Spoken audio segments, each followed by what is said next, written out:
What's up everyone, Mr. YouTube Gamer. Today I want to talk about Call of Duty World at War Remastered and if it's ever going to happen. Because when we're talking about remastered Call of Duty games, so far we've had Modern Warfare Remastered, which was a remaster of Call of Duty 4, and a remaster of Modern Warfare 2's campaign only. No multiplayer, no Spec Ops, just the campaign. And I've noticed that with the Call of Duty community, they seem more interested in Modern Warfare 2's multiplayer being remastered, obviously, because how do you remaster the campaign and not include the multiplayer, which is probably the most important part of the game? That's really what Call of Duty is about these days. It's about the multiplayer. So most people seem very focused on MW2 multiplayer remaster, but you also have a lot of people asking for Black Ops 1 and Black Ops 2 to also get remastered. But I've noticed there's not a lot of love for World at War. Maybe that's because most of the COD community wasn't even born yet when that game came out, because it was released in 2008. That's 12 years ago. I'm 22 and I didn't even play World at War in its prime. MW2 was my first COD, so I just missed it, but I eventually picked up World at War at GameStop, like right in between the release of MW2 and Black Ops 1. So I have had the game for a while, but because I didn't play the game in its prime, I don't have as much nostalgia for it as other people do. That being said, I would love for World at War to get a remaster. I think out of all the old Call of Duty games, World at War probably needs to get remastered the most. Because when I go back and play MW2, Black Ops 1, Black Ops 2, even though these are 10-year-old games, I still feel like they've aged pretty well. Like, the gameplay still holds up today. But when I play World at War, it feels really old, even though World at War only came out a year before MW2. But keep in mind, World at War was right before they upgraded the engine that we saw in MW2, MW3, Black Ops 1. And if you've played the original COD 4, not the remaster, but the original, and you've also played World at War, you notice that World at War's gameplay is practically identical to COD 4. And it feels like Treyarch just took Call of Duty 4 and put a World War II skin over it. Instead of the modern setting, we went back to World War II, which a lot of people back then didn't really like, because to some players it kind of felt like a step back going back to World War II, because we had Call of Duty 1, Call of Duty 2, Call of Duty 3, which were all set in World War II, and we finally had Modern Warfare, which is a fresh new setting for the series, and to go back to where the Call of Duty series started, a lot of people were skeptical. But World at War turned out to be a fantastic game, definitely one of the greatest games in the Call of Duty series, but it also wasn't without its problems. It actually had most of the same problems that COD 4 had. If you played MWR before and you were frustrated by Juggernaut, Stopping Power, Martyrdom, that's all in World at War, and that was a big problem with the balancing back in COD 4, and World at War had the same unbalanced perks that COD 4 did. So a lot of people, if the game gets remastered, if we do get a World at War remaster,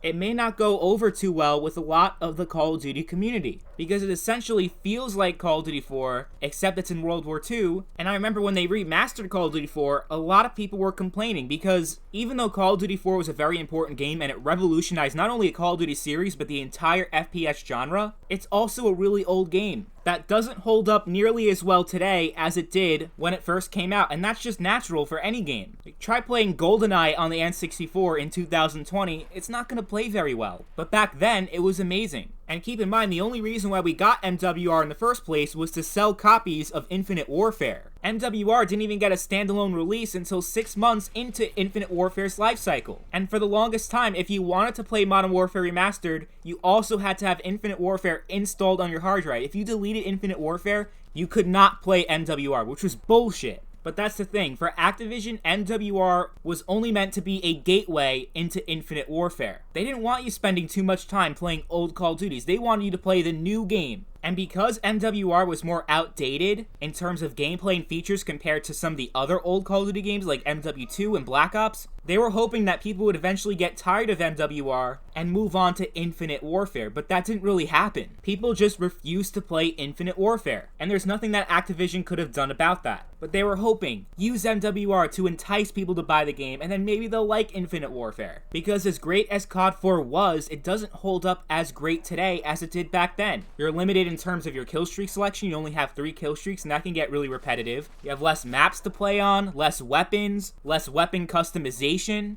because the original game came out in 2007, and when it did come out, it was actually one of the most customizable FPS experiences, but with later releases in the Call of Duty series, COD 4 became really outdated, and even though it got remastered and it looks beautiful and everything, the campaign is still fantastic, but the multiplayer is not something that anyone's going to want to play for a full year. Why do you think they had no problem remastering the first Modern Warfare, but not MW2's multiplayer? You think that's a coincidence? If these leaks are true, they already have MW2 multiplayer finished and ready to go at any moment. But they're choosing not to make it public. And why do you think that is? Because they know that a lot of people would stop playing the new Modern Warfare and go to MW2. They even said, we don't want to split the player base. What does that mean? It means that Infinity Ward does not want people to stop playing the new Modern Warfare and switch over to MW2. They don't want that to happen. But if they do remaster MW2 multiplayer, a lot of people are going to do that because let's face it, MW2 is a lot more fun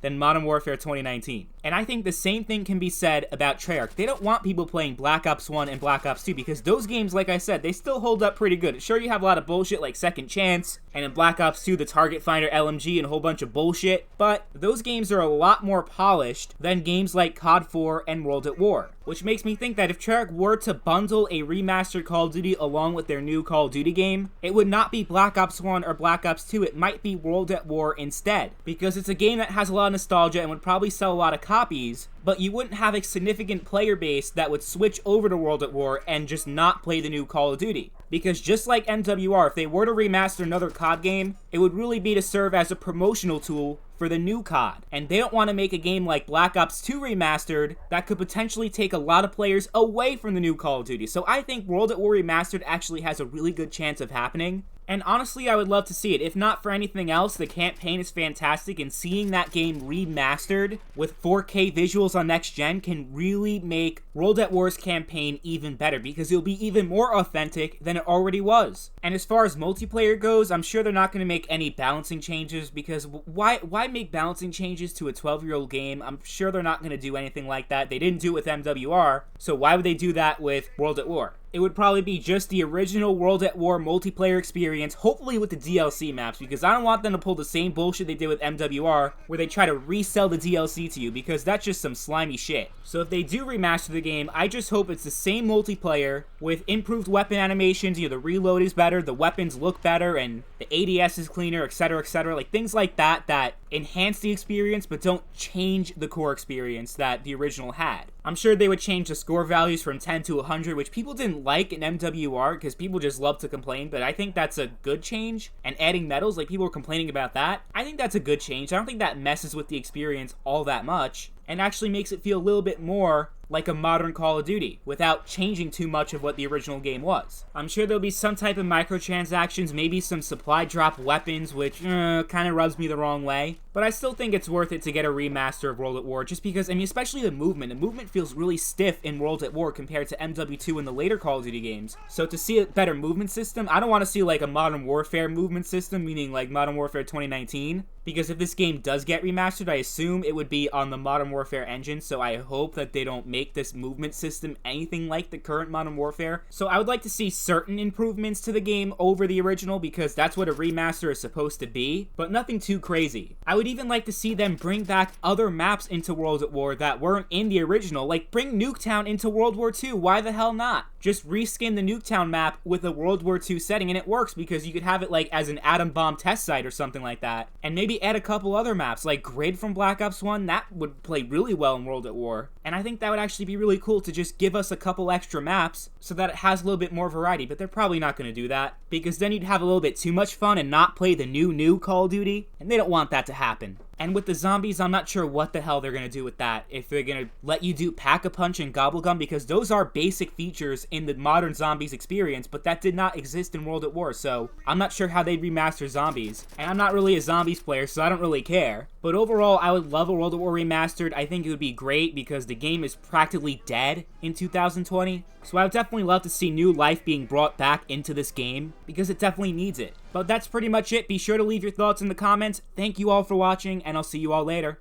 Bye.